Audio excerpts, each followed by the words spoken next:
The Holy Gospel according to Mark, actually. Glory to you, O Lord. 6 days later, Jesus took with him Peter and James and John and led them up a high mountain apart by themselves. And he was transfigured before them, and his clothes became dazzling white, such as no one on earth could bleach them. And there appeared to them Elijah with Moses, who were talking with Jesus. Then Peter said to Jesus, "Rabbi, it is good for us to be here. Let us make 3 dwellings, one for you, one for Moses, and one for Elijah." He did not know what to say, for they were terrified. Then a cloud overshadowed them, and from the cloud there came a voice, "This is my son, the beloved. Listen to him." Suddenly, when they looked around, they saw no one with them anymore, but only Jesus. As they were coming down the mountain, he ordered them to tell no one about what they had seen until after the Son of Man had risen from the dead. The Gospel of the Lord. Praise to you, O Christ. Grace, mercy, and peace to you from our God who creates us, redeems us, and makes us a holy people. Amen.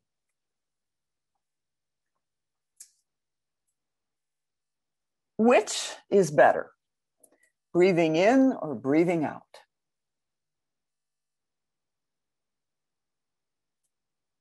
What happens if you try to breathe in and just hold it there and never breathe out?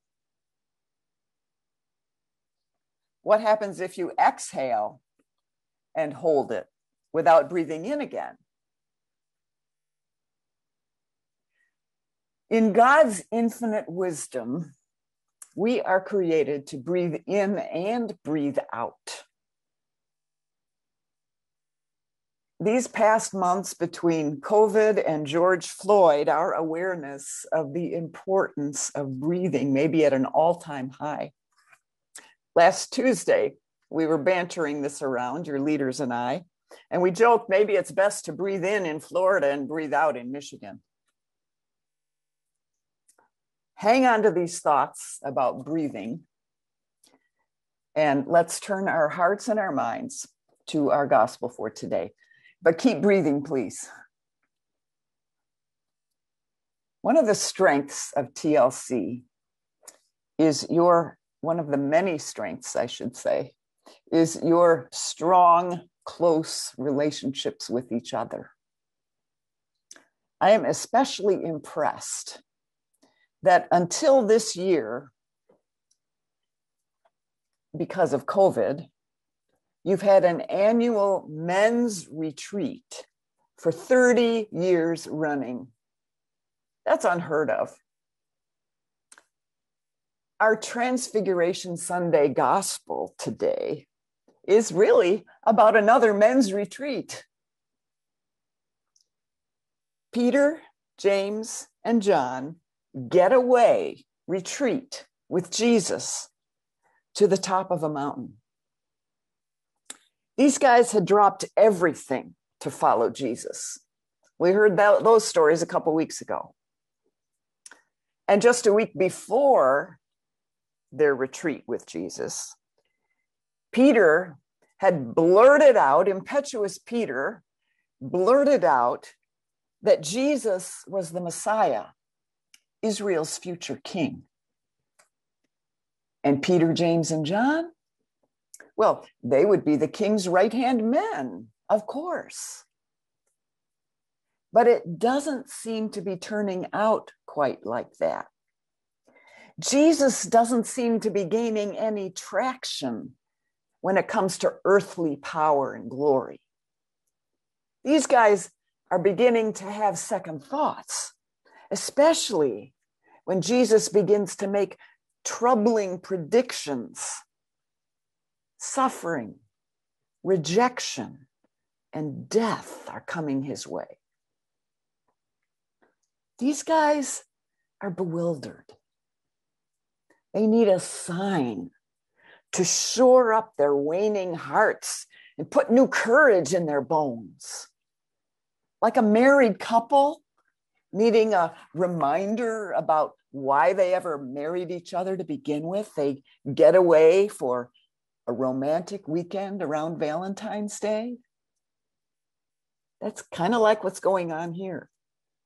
These three guys who are beginning to second guess their allegiance to Jesus get away with him. They leave life in the valley and ascend a mountain. They go up to pray. They receive far more than they bargained for. Jesus is transfigured, transformed before their very eyes.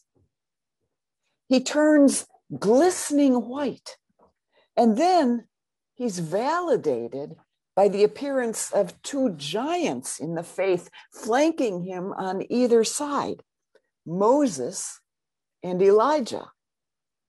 It would be like a presidential candidate making an appearance and being flanked on either side by George Washington and Abraham Lincoln.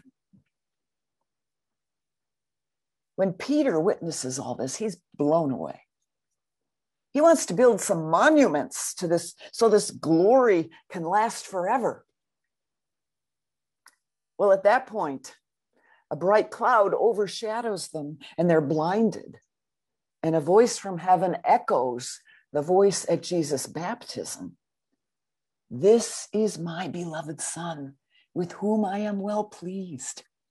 Listen to him. Their doubts evaporate. Their faith is congealed.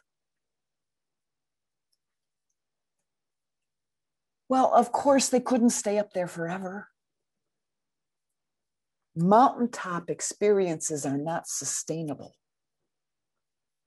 But what's interesting about this mountaintop experience is the story that follows. Back down in the valley, after all this happens, immediately Jesus encounters a father whose son is demon-possessed and desperately ill.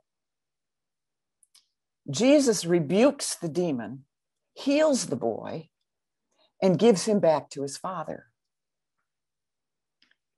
The gospel writers are telling us that the two go together. The mountaintop experience with the healing. And on either side of this glorious transfiguration, Jesus foretells his death. The stories all go together. The way breathing in goes with breathing out. It's as true for Jesus as it is true for the disciples, as it is true for you and for me. Transcendence on the mountaintop prepares us for service at ground level. They go together like breathing in and breathing out. The valley is where we, TLC, live out our mission to faithfully share God with all people. Smack dab in the middle of the fears and frustrations, the tragedies and heartaches, the anxieties that abound in the valley. It's at ground level that we communicate. Through our love for people, we demonstrate the love of an ever-loving God. Just like you've been doing at TLC, from constructing a meditation trail to your pathways in compassion ministry, supporting nursing home residents and staff, to support with Family Promise and much more. Ours is a God who is most fully known, not gleaming and glistening in glory and light in mountaintop experiences, sometimes those things can even inspire and feed an addiction to adrenaline. No, ours is a God who is most fully known on the cross, meeting us when we are at our most vulnerable. That's why the cross is the focal point in worship and not the mountain. Let me describe it another way. This is an image that goes so well with the prayer of the day.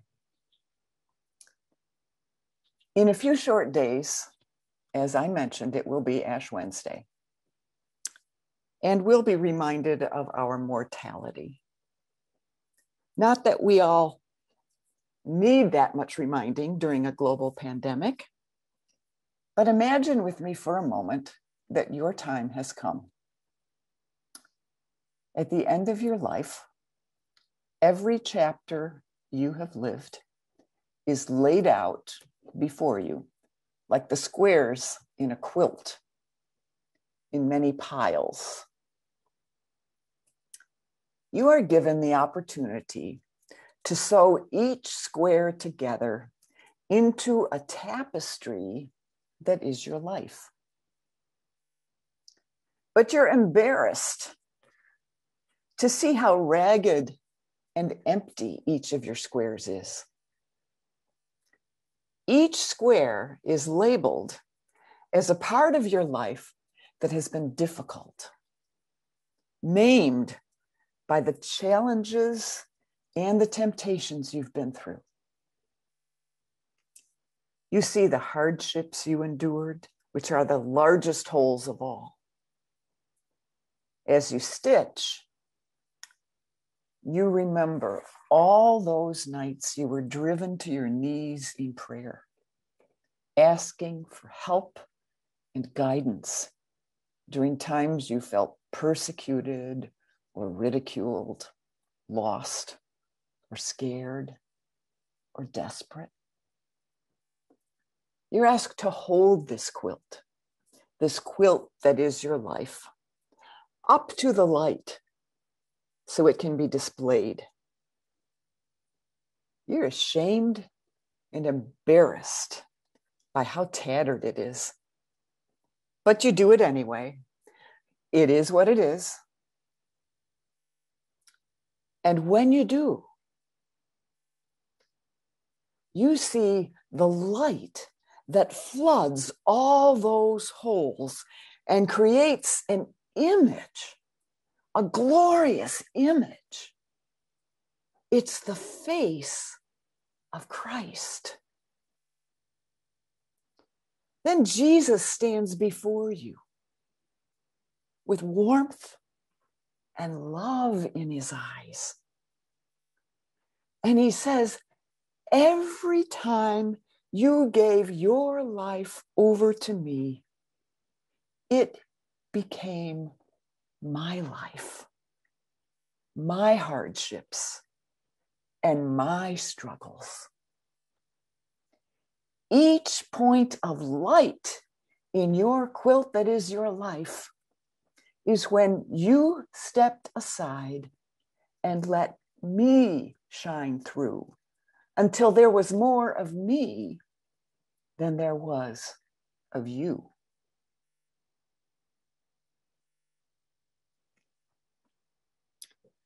Pastor Heidi Newmark served a congregation in the South Bronx for 20 years. The community was barely surviving when she arrived. The church stood amid poverty, crime, drug abuse, lack of education and opportunity, lack of hope. The church mostly kept its doors shut to the world around it.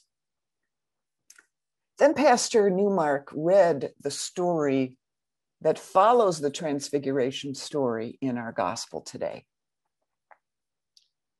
This work of Jesus rebuking the demon was example enough for her.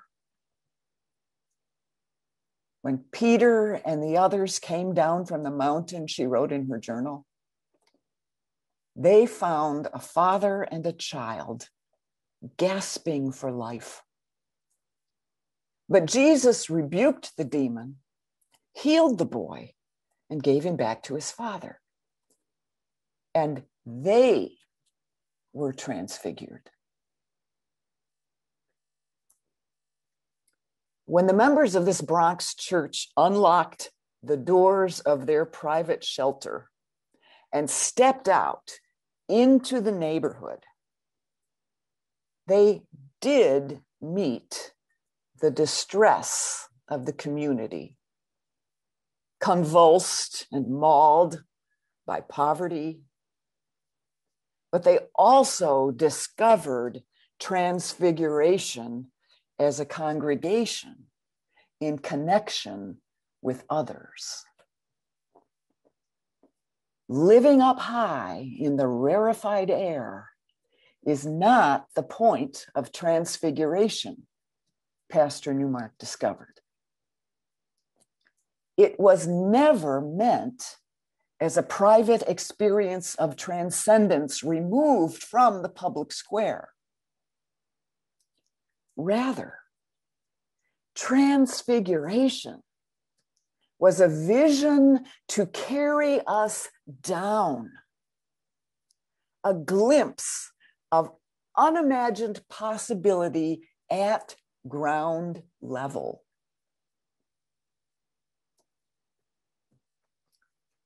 I believe it is no coincidence that the name of that community of faith is Transfiguration Lutheran Church. I find it no coincidence that the title Heidi Newmark gave her journal, which was published as a book, is Breathing Space. It makes me wonder, what if this mystical, mysterious God we worship, what if that God does some breathing too? What if our collective presence, gathered in, even on Zoom, gathered for word and sacrament today and every Sunday, is our very God breathing in to melt us, to mold us, and fill us? And what if, when we are sent out to faithfully share God with all people, what if that is our very God breathing out? What if church is not a building, but a process?